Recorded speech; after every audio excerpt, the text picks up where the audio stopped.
Parenting self-efficacy. Pola asuh. Pola asuh adalah segala tindakan yang berhubungan dengan kegiatan membesarkan anak. Jenis pola asuh. Yang pertama, pola asuh otoriter. Pola asuh di mana orang tua selalu merasa benar dan menutup ruang diskusi antara orang tua dan anak sendiri.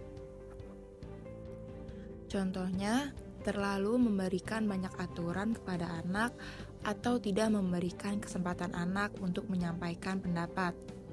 Yang kedua, pola asuh demokratis. Pola asuh yang menciptakan lingkungan keluarga yang positif.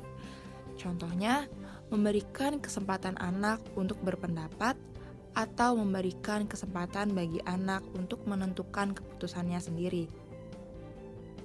Yang ketiga, pola asuh berlebihan. Pola asuh di mana orang tua selalu merasa khawatir atas kegiatan anak. Contoh, terlalu memberikan banyak aturan dan membatasi aktivitas anak. Keempat, pola asuh acuh. Pola asuh ini yang cenderung mengabaikan dan tidak memperdulikan anak. Contohnya, jarang menanggapi dan jarang berdiskusi dengan anak. Yang kelima, pola asuh permisif. Pola asuh yang memanjakan anak, banyak menuruti kemauan anak, dan mudah memaafkan anak untuk kesalahan yang cukup serius. Contohnya, tidak menetapkan banyak aturan, tidak memberikan tanggung jawab yang jelas, jarang mendisiplinkan perilaku anak, dan memberikan konsekuensi atas perilakunya. Apakah saya sudah menjadi orang tua yang baik? Parenting self-efficacy.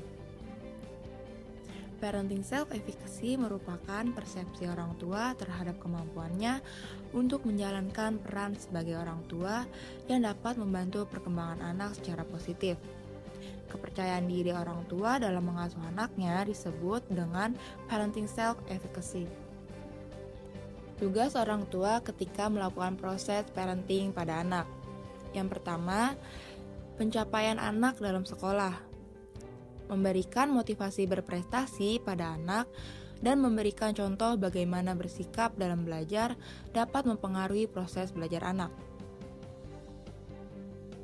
Kedua, kebutuhan rekreasi dan sosialisasi, mengatur interaksi anak dengan teman sebaya, memberikan fasilitas rekreasi, dan memberikan ruang bermain berpengaruh positif untuk melengkapi peran orang tua dan mengembangkan keterampilan sosial anak. Ketiga, kemampuan membuat aturan. Kompetensi orang tua untuk membuat aturan sesuai dengan usia anak dapat membuat anak tertarik dalam hal disiplin dan merasa bertanggung jawab pada rutinitas kehidupan anak. Keempat, pengasuhan emosional. Orang tua perlu untuk memiliki kepekaan terhadap kebutuhan anak, memberikan kehangatan, dan kemampuan mendengarkan anak. Kelima, pemeliharaan kesehatan. Orang tua perlu menjaga kesehatan dengan memberikan nutrisi yang baik, menjaga kebersihan, serta mendeteksi tanda penyakit anak.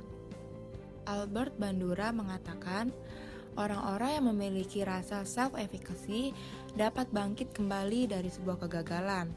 Orang-orang yang memiliki self-efficacy cenderung memikirkan bagaimana cara mengatasi suatu masalah daripada khawatir membuat suatu kesalahan. Ia juga menjelaskan self-efficacy berkembang dengan optimal ketika seseorang menguasai tugas yang menantang kemampuan mereka.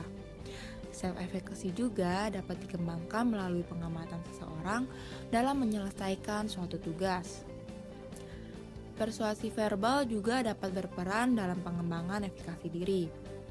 Karena orang mungkin perlu didorong untuk menyelesaikan suatu tugas atau mencapai tujuannya. Orang yang berusaha untuk meningkatkan self-efficacy dapat memiliki pola pikir positif dan bersedia untuk mengambil tugas-tugas baru akan menjadi aspek paling penting dari perkembangan ini.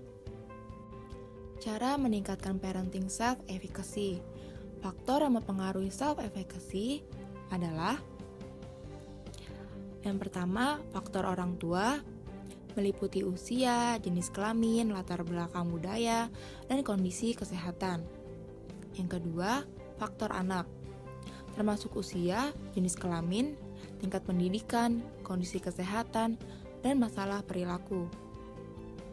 Yang ketiga, faktor lingkungan dan latar belakang orang tua. Meliputi tingkat pendidikan orang tua, status pekerjaan, kelengkapan anggota keluarga, pendapatan rumah tangga, jumlah anak, dan dukungan sosial. Elemen peningkat parenting self-efficacy. Yang pertama, penguasaan tugas. Orang tua mendapatkan keterampilan dan pengalaman baru untuk dapat mengelola tugas dengan baik.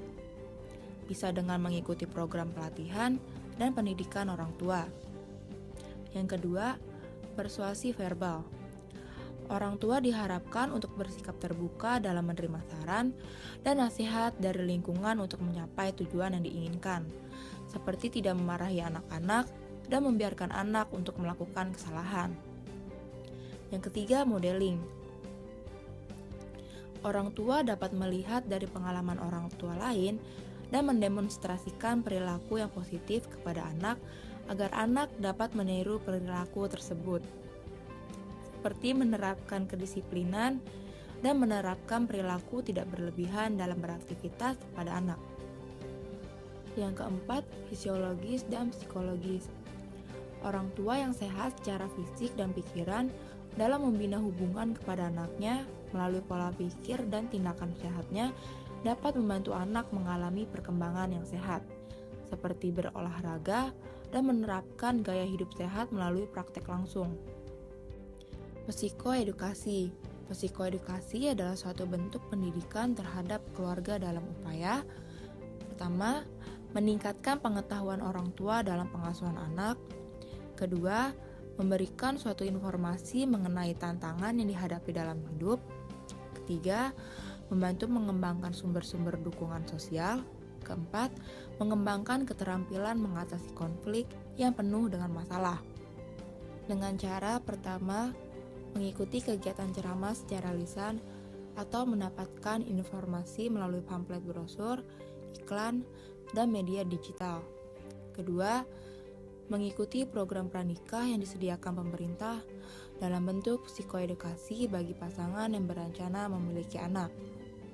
Program pengasuhan.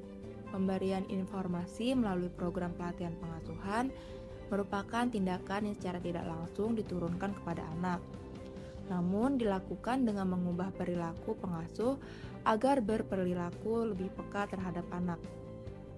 Pelatihan bermain dan bercerita oleh pengasuh dapat meningkatkan self-efficacy berdasarkan pola asuh dan meningkatkan interaksi orang tua pada anak. Dukungan sosial. Faktor dukungan sosial juga dapat diberikan oleh pasangan suami atau istri, seperti saling memberi dukungan emosional dan perhatian dari pasangan, seperti menjadi pendengar yang baik, meluangkan waktu bersama, saling membantu pasangan, memahami kondisi pasangan, dan menghargai perbedaan pendapat. Efek positif parenting self-efficacy. Pertama, kontrol diri dan pengelolaan emosi. Orang tua dengan parenting self-efficacy yang baik dapat mengelola emosi dan mengontrol diri ketika menghadapi berbagai situasi. Kedua, penerimaan dan pengelolaan informasi. Orang tua dengan parenting self-efficacy yang baik akan terbuka dan menerima kritik dari orang lain. Selain itu, para orang tua akan terus-menerus mencari dan mengelola informasi mengenai pengasuhan untuk membenahi diri. Ketiga, kemampuan menyelesaikan masalah. Orang tua mampu menyelesaikan masalah yang terjadi pada anak mereka. Orang tua menjadi penengah dan membantu menemukan cara untuk menyelesaikan masalah anak-anak mereka.